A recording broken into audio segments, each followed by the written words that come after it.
Hello, aspirants. I'm back with another video that is the third part of the full paper discussion that I said that I will be bringing to you.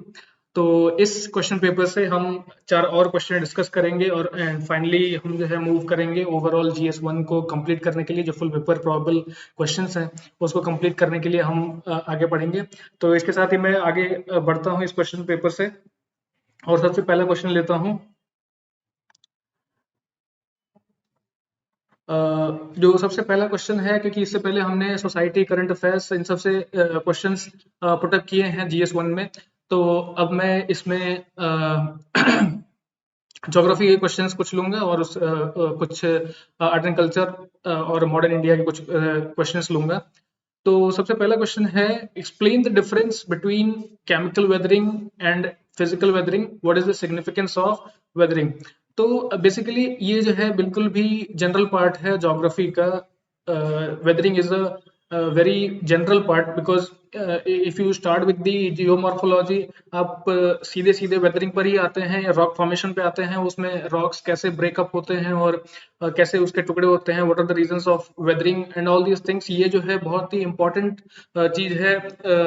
Geomorphology के first chapter से ही इसका introduction हो जाता है। तो आप weathering तो बहुत अच्छे से बता पाएंगे कि वेदरिंग कैसे अकर करता है, उसके रीजंस क्या होते हैं, उसके कॉन्सिक्वेंसेस क्या हो सकते हैं। तो उस वेदरिंग के जो अदर टाइप्स हैं उनको यहाँ पर एक्सप्लेन करना है, that is about chemical weathering and about physical weathering. इसके बीच के स्पेसिफिक डिफरेंस को बताना है, तो आप या तो इसको सेपरेट करके किसी बॉक्स में भी रख सकते हैं आंसर प्रेजेंटेशन के लिए, और जब आप केमिकल वेदरिंग या फिजिकल वेदरिंग बता रहे हैं तो उसमें कोई स्पेसिफिक एग्जांपल भी दे सकते हैं कहीं पर। दोनों ही केमिकल वेदरिंग और फिजिकल वेदरिंग दोनों ही पॉइंट्स पे अलग अलग एग्जांपल देके आप जो है सब्सटैंशिएट कर सकते हैं आंसर को। साथ ही साथ जब केमिकल वेदरिंग आप बताते हैं तो छोटा रॉक का डायग्राम बना सकते हैं जहां पर आप इफेक्ट्स दिखा सकते हैं कि आखिरकार किस कारण से केमिकल वेदरिंग जो है रॉक को ब्रेक कर देता है या फिर कोई सब्सटेंटिव थिक चीज को ब्रेक कर देता है। और फिजिकल वेदरिंग पर भी आप इसी प्रकार के कोई छोटे डायग्राम प्रेजेंट कर सकते हैं, that will be very much beneficial while you present your answer. Okay, अब इसके साथ साथ एक और क्वेश्चन है, what is the significance of weathering. Alright, तो हम इसको इस आंसर को प्रॉब्ली प्रेजेंट करेंगे and you can take points out from there. तो इस क्वेश्चन की आखिरकार डिमांड क्या है, process involved in chemical physical weathering, changes brought in soil and regolith. तो एक्चुअली में सिग्निफिकेंस यहाँ पर पूछा गया है, तो उससे रिलेटेड आपको छोटी सी कोई चीज देनी होगी, तो वो है जो भी चेंजेस सॉइल में या फिर रेगोलिथ में आ जाते हैं या फिर कोई ऐसे रॉक में आ जाते हैं वेदरिंग की वजह से, उसके बारे में आप छोटा सा बता देंगे तो that will B ample for this question. अगर ये 200 वर्ड्स का है, you can just reduce the limit. अगर 250 वर्ड्स का है तो कुछ छोटे एग्जांपल और छोटा सा डायग्राम आप प्रेजेंट कर सकते हैं इसके लिए। That is the most important thing while you are writing the answers. Alright, तो मैं आंसर इसका स्टार्ट करता हूँ। Weathering is defined as mechanical disintegration and chemical decomposition of rocks through the action of various elements of weather and climate. तो सबसे पहले आप छोटा सा इंट्रोडक्शन दे देंगे वेदरिंग के बारे में। Weathering is breaking up of rocks, जैसे जो एग्जिस्टिंग रॉक होते हैं उनका ब्रेकअप टाइम टू टाइम बहुत ही लंबे लंबे प्रोसेस के वजह से, या तो वो टेम्परेचर की वजह से हो सकते हैं, या तो विंड के फ्लो की वजह से हो सकते हैं, या तो प्रेशर की वजह से हो सकते हैं। ऐसे जो इफेक्ट रॉक पर पड़ते हैं उसकी वजह से रॉक जो है ब्रेकअप हो जाता है या टूट जाता है, उसको जो है वेदरिंग कहते हैं। That is weathering, breaking up of rocks. और उस रॉक में जो भी प्रोसेस इन्वॉल्व होते हैं अलग अलग तरीके से, किस प्रकार से रॉक का टूटना हुआ है, क्या वो जो है पानी की वजह से टूट रहा है या फिर किसी हवा की वजह से टूट जाता है, या फिर प्रेशर बहुत क्रिएट हो गया इसकी वजह से टूट जाता है, या टेम्परेचर काफी ज्यादा रहा होगा किसी स्पेसिफिक एरिया में उसकी वजह से ब्रेकअप कर जा रहा है। तो उस चीज को जब डिफाइन करते हैं तो उसको हम टाइप्स ऑफ वेदरिंग में डिफरेंशिएट करते हैं अलग अलग। और उस टाइप्स ऑफ वेदरिंग में अगर हम देखेंगे तो केमिकल वेदरिंग और physical weathering will be part of that. तो यहाँ से हम जो है केमिकल वेदरिंग फिजिकल वेदरिंग के तरफ बढ़ेंगे, but your introduction must start with weathering part, that what exactly is weathering. चाहे आप उसके लिए 2 लाइन ही लिखें या वो 1 लाइन ही लिखें, you will have to substantiate the answer through this introduction. Alright, weathering occurs in situ. अब इन सिटू आप ज्योग्राफी के स्टूडेंट है तो you would be understanding that what in situ is. In situ मतलब कि inner thing, और किसी भी रॉक में अंदर से ब्रेकअप होती है एक्सटर्नल प्रेशर की वजह से या तो इंटरनल प्रेशर की वजह से भी, if temperature is making it to do so. Alright, with little or no movement weathering can happen in three ways. So there are other ways also about the chemical, other than chemical weathering and physical weathering, we have to define only these two. अब जहां पर question का extent होता है उससे extra answer देने की जरूरत नहीं होती है, that will be a negative part. वहां पे आपको नेगेटिव आंसर्स मिलते हैं, नेगेटिव मार्क्स मिलते हैं, तो you don't have to extend to that. Alright, तो सबसे पहले केमिकल वेदरिंग के बारे में बताएंगे। A group of weathering processes, solution, carbonation, hydration, oxidation, reduction act on the rocks to decompose, dissolve or reduce them to a fine clastic state through chemical reactions by oxygen, surface, soil water and other acids. अब मैंने बताया कि weathering किससे occur करता है, breaking of rock को weathering weathering कहा जाता है। और जो breaking of up of rocks होते हैं वो कैसे होते हैं, या तो वो जो है ऑक्सीजन जैसे यहाँ पे इन्वॉल्व किया जा रहा है, ऑक्सीजन से हो सकता है, या फिर सॉइल वाटर से हो सकता है, या फिर एसिड से भी हो सकता है। तो these are some of the external things जो कि रॉक पे प्रेशराइज करता है या फिर रॉक में जो है इन्वॉल्व होता है, जिसकी वजह से रॉक में ब्रेकअप। अब ये जो केमिकल प्रोसेस है, जो केमिकल प्रोसेस ओवरऑल रॉक पे जो प्रभाव डालता है, उसकी वजह से रॉक ब्रेकअप कर जाएंगे। तो ये जो ओवरऑल प्रोसेस है वो कौन कौन से होते हैं, सॉल्यूशन, कार्बोनेशन, हाइड्रेशन, ऑक्सीडेशन। आखिरकार ये सब क्या है, हाइड्रेशन, कार्बोनेशन। जब एक आप पत्थर देखें, कभी आपने समुद्र के आसपास जो है बड़े बड़े पत्थर देखे होंगे, वो पत्थर केवल ऐसे नहीं होते कि वहां पर अपने आप ही लग जाते हैं, वो एक्चुअली में जो वेव्स होते हैं समुद्र में जो कंटिन्यूअस वेव्स आते हैं, उनके मूवमेंट की वजह से जो अंदर में ग्रेवल्स होते हैं या कुछ होते हैं, उनको कंटिन्यूअस यहाँ टू एंड फ्रो मूवमेंट करते रहते हैं। वो ग्रेवल हो सकता है कि साइड्स पे आके डिपॉजिट हो जाए और उनसे जो है वो बड़े चट्टान में बन जाए, फिर वही जो समुद्र में वेव्स आते हैं उनके उस चट्टानों में टकराने की वजह से उन चट्टानों को और ब्रेकअप कर देते हैं। तो ये जो है कंटिन्यूअस प्रोसेस है जो कि थ्रू आउट द वर्ल्ड अलग अलग जगहों पर ऐसे चलते रहते हैं, और इसकी वजह से ही our world also continuously changes. तो इसीलिए केमिकल वेदरिंग में क्या जो इंपॉर्टेंट प्रोसेस है वो है, that is weathering happens of the rocks through carbonation, hydration, oxidation, reduction act, और रॉक्स के ऊपर होता है जिससे कि रॉक जो है वो डिकम्पोज कर जाते हैं। और वो किस प्रकार से होगा, या तो किसी केमिकल रिएक्शन की वजह से हो सकता है कि ऑक्सीजन की वजह से हो गया हो, या फिर उस पे जो है वाटर की स्प्लैशेस काफी तेजी से पड़ते हैं उसकी वजह से हो गया हो, या फिर एसिड्स भी, इवन कॉन्सेंट्रेटेड एसिड्स अगर प्रभाव पड़ता है रॉक पे तो इट में मेल्ट इट और उसको ब्रेक कर देगा। That is the chemical weathering, जहां पे केमिकल प्रोसेस इन्वॉल्व होता है, that is chemical weathering. Alright, so I will move on from here. और दूसरा पार्ट हम एक्सप्लेन करेंगे, दैट इज फिजिकल वेदरिंग। तो फिजिकल वेदरिंग में क्या करना होता है, मैंने बताया केमिकल वेदरिंग में केमिकल प्रोसेस इन्वॉल्व होंगे और अलग अलग जो सब्सटेंस होते हैं उनका प्रभाव रॉक पर पड़ता है, जिसकी वजह से उसमें ब्रेकअप, वो रॉक ब्रेकअप हो जाता है। तो फिजिकल वेदरिंग में क्या होगा, अप्लाइड फोर्सेस, ऐसे फोर्स जो कि एक्सटर्नली आकर एक्सर्ट करते हैं प्रेशर या फिर फोर्स किसी रॉक पर, उसकी वजह से वो ब्रेकअप होते हैं, that is called physical weathering. तो इसको हम कैसे लिखेंगे, they are caused due to applied forces which can be gravitational forces, thermal expansion forces, water pressure. The repeated action of these processes cause damage to the rocks.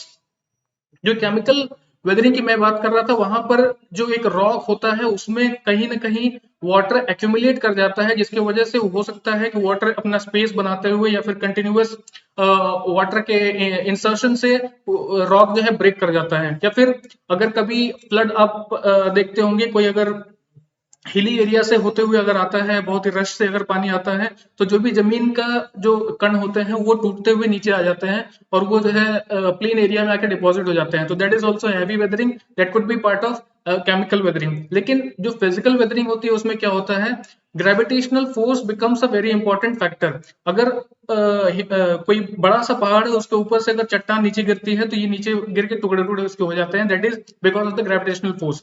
Thermal expansion forces, अब अगर बहुत access heating हो जाएगा अगर किसी rock पे, it will automatically breakup because the molecules in the rocks they will Titan up और जब वो बहुत ज्यादा टाइट हो जाएंगे तो उनको जो है एस्केप करने का एक रूट चाहिए होगा, जिसकी वजह से रॉक को वो ब्रेक कर देते हैं। वाटर प्रेशर भी इसी प्रकार का एक एग्जांपल है। तो repeated action of these processes cause damages to rocks, जैसे कि रॉक जो है टूट जाएंगे, और that is basically physical weathering. Alright, तो ये दो आप फंडामेंटल डेफिनेशन पुट आउट कर सकते हैं केमिकल फिजिकल वेदरिंग के लिए, बहुत ही ज्यादा टफ भी नहीं है। If you understand weathering, if you understand types of weathering, definitely you are going to answer that.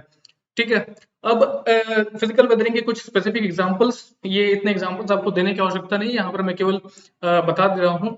Roots of plants growing into cracks may put pressure on the surrounding rock, eventually breaking adjacent rock part as the roots grow. अब आपने देखा होगा कि कई बार buildings पे भी पेड़ पौधे उगाते हैं, तो आखिरकार वो कैसे होता है?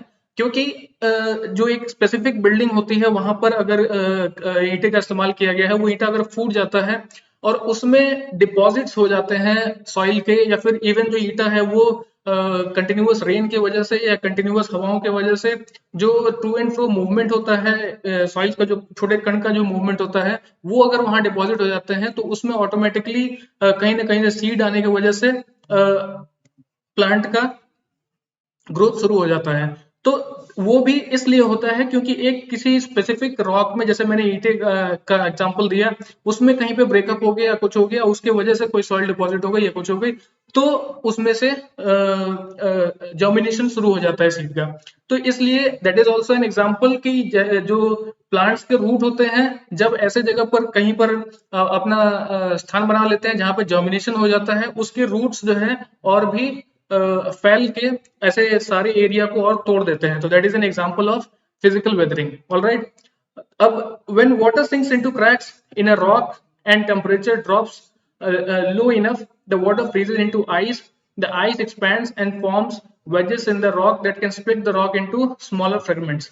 अब आपने जो ग्लेशियर्स वाले एरिया होते हैं या फिर ऐसे एरिया जहाँ पे स्नो काफी मिलते हैं, वहां पर जो भी रॉक स्नो के बीनीथ होते हैं, उसमें आखिरकार क्या हो जाता है, जब समर होता है तो स्नो वो पिघल कर ऐसे रॉक के जहां भी ब्रेकअप होते हैं उसमें चले जाते हैं, और फिर विंटर में जब वो वापस सॉलिडिफाई होते हैं तो ऐसे सारे रॉक को वो ब्रेक कर देते हैं। तो ये भी जो है फिजिकल वेदरिंग का ही पार्ट है, क्योंकि it is occurring because of the temperature. Continuously जो टेम्परेचर, या तो कहीं पे बहुत ज्यादा एक्सेस हीटिंग हो रही है तो स्नो मेल्ट करके कहीं पर रॉक में चला जाता है, और फिर जब एक्सेस टेम्परेचर लो हो जाता है तो वही पानी जो कि कहीं रॉक में चला गया है, वो ठोस बन जाता है, जिससे कि रॉक ब्रेक कर जाती है। That is these are the things which are example of physical weathering.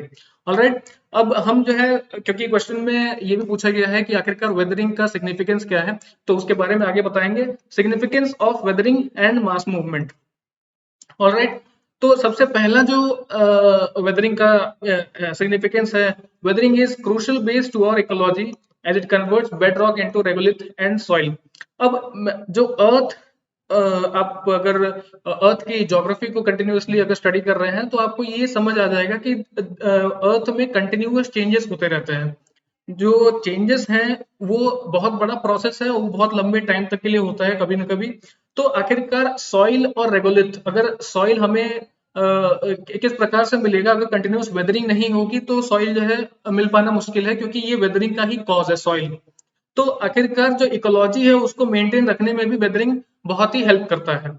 ठीक है, और वो बेड रॉक जो होते हैं, जो ठोस रॉक होते हैं, उनपे भी कंटिन्यूअस घर्षण की वजह से या फिर फोर्सेस कंटिन्यूअस उस पे एक्सर्ट होते हैं रॉक पर, उसको तोड़कर फाइन पार्टिकल्स में कन्वर्ट कर देते हैं, और वो फाइन पार्टिकल्स में जब रेन होता है या फिर कुछ कोई और एक्टिविटी होती है तो उसमें से प्लांट्स या फिर कोई और चीजें जो है इसे डेवलप कर जाते हैं। तो ये जो इकोलॉजी का भी बहुत अच्छा मेंटेनेंस है weathering. That is why it is very much significant. All right, I will move on with it. Now about regolith.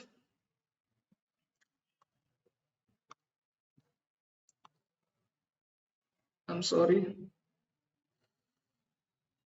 All right, so यहाँ पर है हम। तो रेगोलिथ जो है उसमें क्या करना होगा कि basic source for the inorganic part of the soil. अब जो ये रेगोलिथ होता है वो वहां पर पूरी तरह से डिपोजिशन नहीं होती, वहां पर केवल जो है इनऑर्गेनिक पार्ट ही सॉइल का होता है और वो जो है उसमें काफी सारे चेंजेस करता है जिसकी वजह से श्रब्स या फिर हर्ब्स जैसे चीजें वहां पर डेवलप हो सकती है। तो रेगोलिथ को भी जो है वो ब्रेकअप करता है या फिर वहां पे बना देता है। That is also a significant part of weathering, this occurs because of the weathering. Alright, तो वेदरिंग प्रोडक्ट्स रिसोर्सेस भी accumulate होती है इससे। Natural resources like clay, sand, gravel, practically all bauxite, most iron ore, some copper are formed and concentrated by weathering। अब अगर हमने कभी ion ओर या फिर कोई भी ऐसा ओर अगर किसी मिनरल साइट से नहीं उठाया होता या नहीं देखा होता और उसको कन्वर्ट नहीं किया होता किसी स्पेसिफिक मेटल में या नॉन मेटल में, तो भी हम जो है कहीं भी ऐसा इंडस्ट्रियल रेवोल्यूशन ये सारी चीजें नहीं देख पाते। तो वेदरिंग आखिरकार क्या करता है, जितने भी नेचुरल रिसोर्सेस हैं उनको जो है हमें प्रदान करता है। जैसे मैंने बताया कि रॉक्स जो है, रॉक्स के फूटने की वजह से कोई कहीं पे स्पेसिफिक क्ले आ गया या फिर कहीं पे सैंड ग्रेवल आ गया या फिर कहीं पे स्पेसिफिक डिपोजिशन हो गया जो कि केवल स्पेसिफिक मटेरियल का ही होता है और वो कवर हो गया because of the continuous changes which happen on earth. बहुत सारे चेंजेस होते हैं उसकी वजह से ऐसे मटेरियल जो है एक जगह पे कहीं पे कवर्ड हो जाते हैं। जब एक्सकवेट करते हैं या फिर माइन करते हैं तो हमें वो मटेरियल या फिर मिनरल मिलते हैं। तो weathering is also giving us resources through the continuous process. Continuous process जो अर्थ में अकर करता है, चाहे वो विंड के थ्रू हो, चाहे वो टेम्परेचर के थ्रू हो, चाहे प्रेशर क्रिएट होने की वजह से हो, तो इनके इन सारी कारणों की वजह से जो रॉक पर या चेंजेस होती है या फिर अदर एनवायरनमेंट में भी चेंजेस होती है उससे हमें रिसोर्सेज भी प्रदान होते हैं। दैट इज दी ये भी बहुत ही अच्छा सिग्निफिकेंस है वेदरिंग का। Alright, landforms differential weathering helps in evolution of different types of landforms like stone, lattice, toast, buttes। ठीक है, अब क्या होगा कि जो लैंडफॉर्म्स होते हैं उनका भी आप देख रहे होंगे कि गोंडवाना, लॉरेंशिया, आपने ये पढ़ा ही होगा when you are studying the geomorph part. तो उस समय आप ये समझ पा रहे होंगे कि कैसे एक पूरा का पूरा जो लैंड फॉर्म था वो ब्रेकअप हो गया केवल वाटर के इंसर्शन की वजह से एक स्पेसिफिक एरिया में। तो वो भी जो है इसलिए होता है क्योंकि जो पूरा लैंड फॉर्म था उसमें कहीं ना कहीं ब्रेकअप हो गया और वो जो टूटना था उसमें पानी का एक ऐसा स्रोत बन गया, ऐसा जगह बन गई कि उसने पूरा का पूरा दो बड़ा बड़ा लैंडफॉर्म को जन्म दे दिया। ऑलराइट, तो लैंडफॉर्म को भी चेंज करने में वेदरिंग का बहुत ही बड़ा महत्व है on earth. Alright, now about how it will impact continuous removal and transfer of weathered materials through different processes of mass translocation of rock waste such as landslides and by the agent of erosion causes gradual lowering of height of the affected area।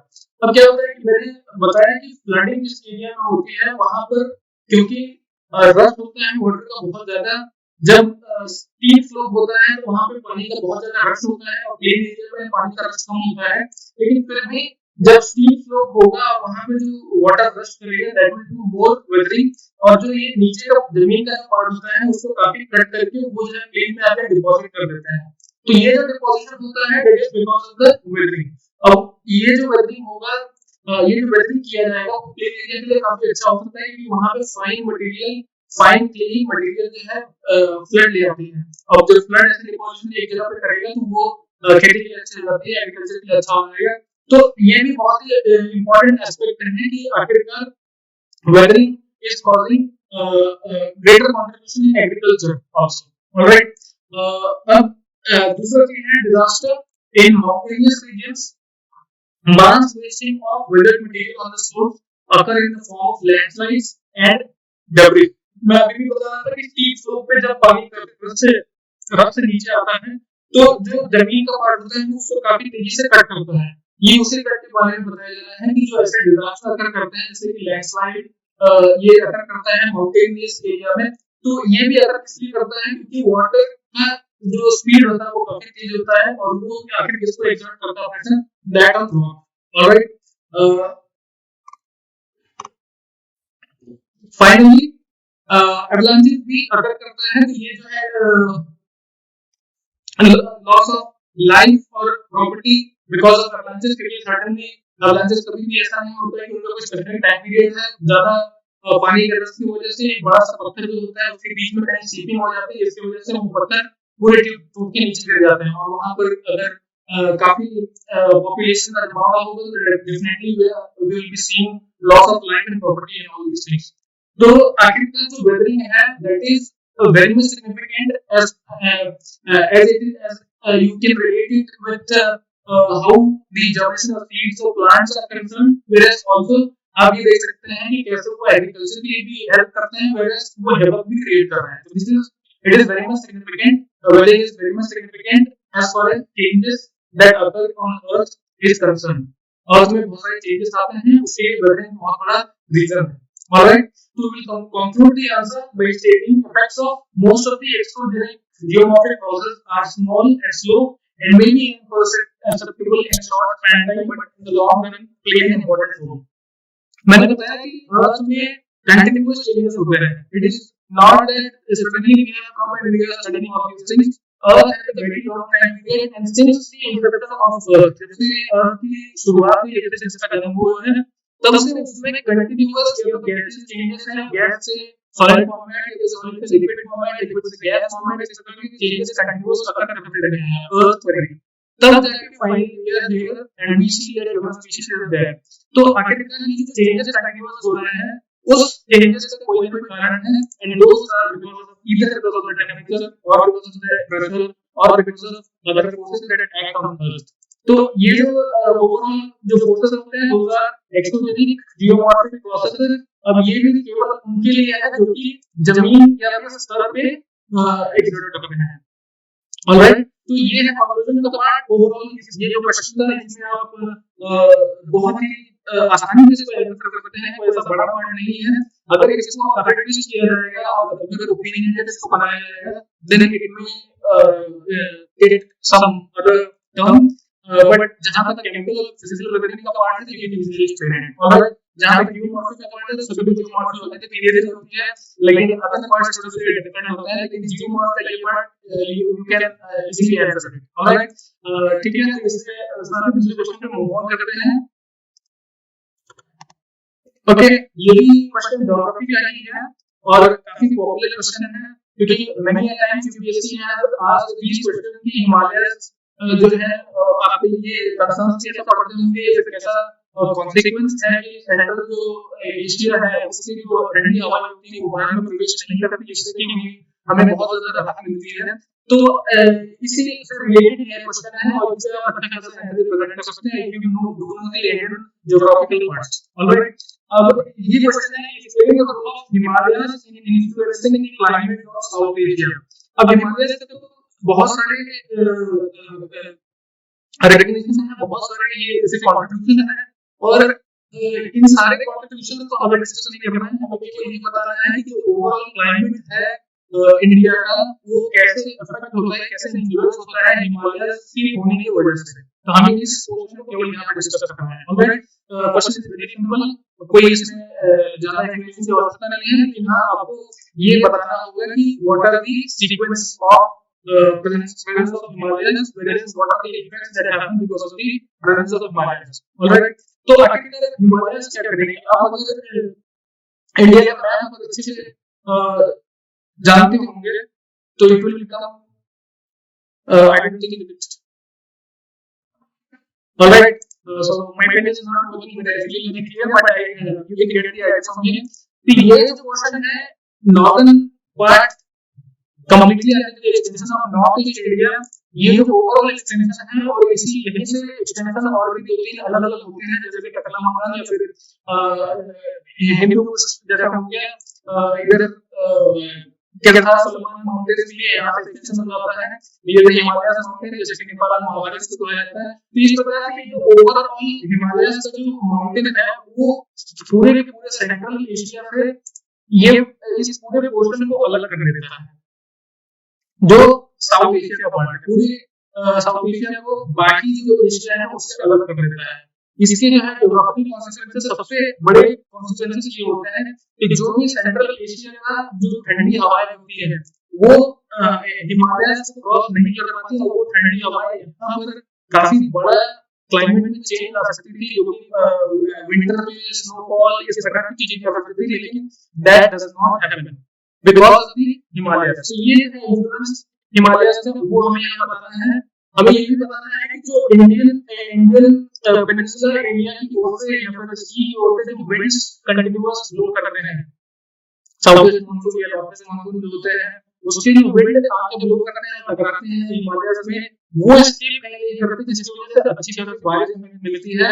तो that is also very significance, क्योंकि उससे भी climate effect होता है। Alright, तो ये सारी चीजें आपको इस क्वेश्चन के लिए केवल पुट आउट करना है and you are absolutely quite fine.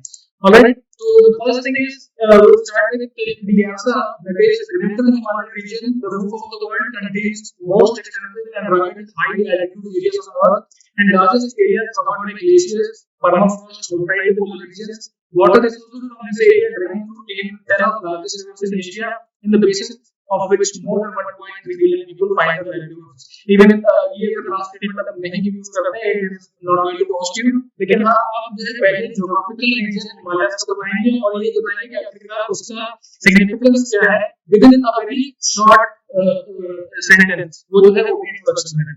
तो अब यहाँ पे ये बताया जा रहा है कि ये जो है ग्लेशियर से परमाफ्रॉस्ट से कवर्ड रहता है। तो ये जो परमाफ्रॉस्ट ग्लेशियर है वो अल्टीमेटली किसमें कॉन्सिक्वेंट क्या रिजल्ट करेंगे, और उनके वजह से जो सॉलिड्स होते हैं, जो ग्लेशियर होते हैं, वो मेल्ट होकर रिवर बन जाते हैं। तो वो रिवर भी आखिरकार हमें हिमालय से जो है प्रदान करते हैं। लेकिन नॉर्दर्न रीजन में आप देखेंगे तो सारी बड़ी नदियां इंडस होगी और गंगा होगी या फिर ब्रह्मपुत्र होगी, वो कहीं ना कहीं से हिमालय से भी जुड़ी हुई है।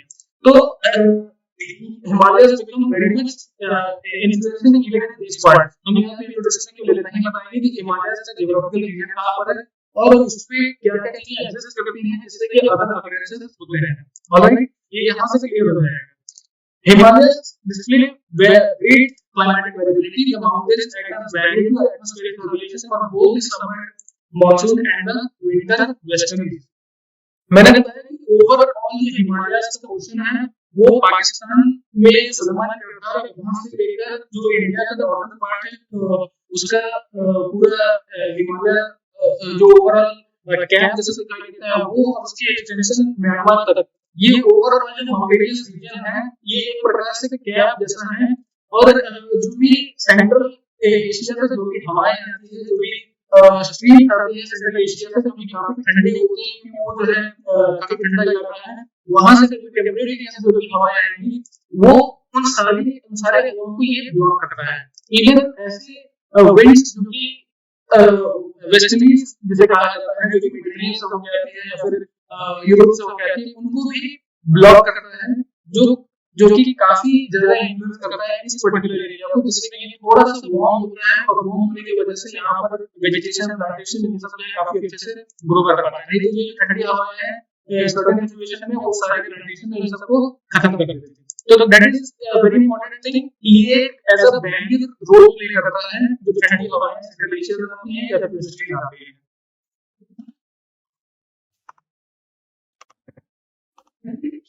ऑलराइट, अब summer monsoon dominates the climate lasting 8 months in the eastern Himalayas, 4 months in central Himalayas and 2 months in western Himalayas।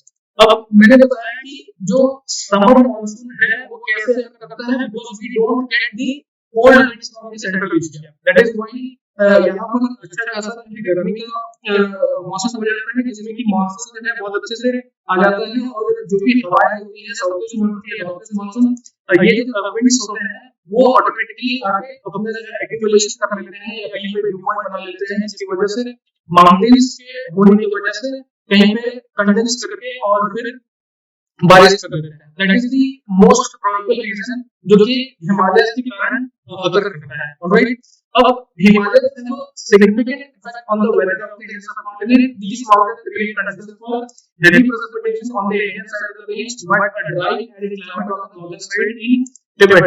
अब मैंने बताया जो इंडियन पोर्शन है वहां पर ये जो ओवरऑल हिमालयस है यहाँ पे साउथ वेस्ट मॉनसून आके टकराते हैं और यहाँ से स्केप नहीं करते हैं। जब ये स्केप नहीं करेंगे तो यहाँ पर ही तो ये स्पेसिफिक जगह पर कंडेंसेशन हो जाता है, कंडेंसेशन से स्पेसिफिक एरिया में बारिश हो जाती है। इसी से आप देखेंगे कि जो मेघालय है वहाँ पे मॉनसून में भी बहुत ज्यादा बारिश होती है, क्योंकि सबसे पहला जो साउथ मॉनसून का स्प्रेड होता है वो यही होता है। यहाँ से माउंटेन्स कोई भी विंड एस्केप नहीं कर पाते हिमालय के होने की वजह से। ये जो विंड्स होते हैं वो टर्न कर जाते हैं वेस्टर्न साइड में, और जब वेस्टर्न साइड में टर्न कर जाएंगे तो wherever they get certain position जहाँ पर भी छोटे हिल्स हैं या माउंटेन्स हैं उसके कारण कंडेंस होने के बाद या फिर मॉइस्चर बहुत गेन करने के बाद वहाँ पर बारिश शुरू होती है। इसलिए जून जुलाई सितंबर के जो महीने होते हैं उसमें अच्छी खासी बारिश इस टर्न एरिया में देखने को मिलता है। ऑलराइट, ये भी बहुत बड़ा इम्पोर्टेंस है हिमालय से, इसकी वजह से मॉनसून बहुत अच्छे से हमको देखने को मिलता है, which gives us good plantation, good agriculture. Alright, most of the southwestern winds give up their India before passing north over the Himalayas. The release so high and also stop cool continental air from traveling north into India during winter time.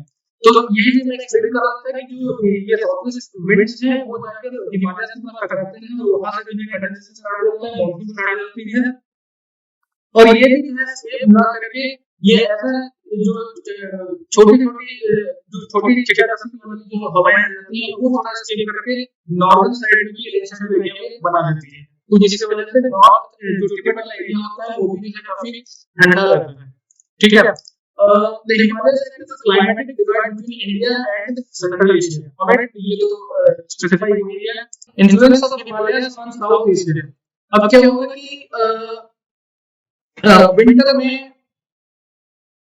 Winter में हिमालय जो है cold और dry air से जो central area है India का उसको protect करते हैं। तो ये मैं ओवरऑल बता ही रहा था कि आखिरकार हिमालय जो है बहुत बड़ा बैरियर बन जाता है, ठंडी हवाएं आने होती है उसको नहीं आने देता, उससे जो है राहत मिलती है, जिसकी वजह से यहाँ पर समर सीजन अच्छा चल रहा होता है, जो साउथ ईस्ट में मानसून विंड आती है उससे मानसून अच्छा होता है। तो during monsoon months these mountain ranges act as effective seasonal barriers for rain behavior in southwest monsoon winds. Himalayas divide the Bay of Bengal branch of monsoon winds into two branches.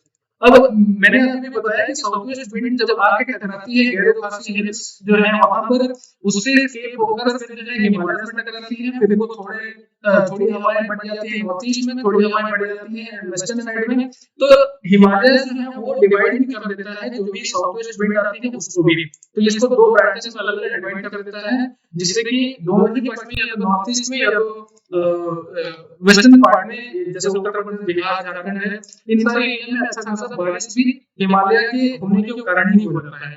ठीक है, तो these are some of the influences of Himalayas on southern part of Asia। तो overall यहाँ पर केवल यही बताया गया है कि हिमालय के होने की वजह से कोल्ड विंड्स जो है सेंट्रल एशिया तक नहीं आ सकती, और जो विंड्स मॉनसून लाती है उसको भी प्रोटेक्ट करके यहीं पर अच्छा खासा मॉनसून दिला देती है। तो ये बहुत बड़ा सिग्निफिकेंस है हिमालय का। अब कंक्लूजन में हम इसको कंक्लूड करेंगे, South Asia is most probably bound by Himalayas in the north side of the region geographically. Himalayas act as a barrier and also protect South Asian countries from cold winds that come from Central Asia, so basically it is completely influencing the weather of South Asia। तो मैंने बताया कि even the summer season, whether it is summer season, whether it is winter season, each season जो हर एक जो मौसम है वो उस पे कहीं ना कहीं हिमालय का प्रभाव है ही, क्योंकि मौसम में चेंजेस हवाओं की वजह से, टेम्परेचर की वजह से, कोई स्पेसिफिक एरिया में जो लोकल विंड्स है उसकी वजह से चेंजेस तो हो ही जाते हैं। तो हिमालय का वहां पर बहुत बड़ा रोल रहता है, क्योंकि winds do not escape the Himalayas, either they don't escape and because of those winds a certain kind of condition of climate occurs। तो ये जो है बहुत बड़ा रोल है हिमालय का खासकर क्लाइमेट को लेकर। ऑलराइट, तो this is the conclusion what I used to do finally for this particular question। Alright, so I will be winding up this part of the video, and in the continuation I will be taking up other questions। Alright, thank you for watching this, stay home, stay safe and keep learning।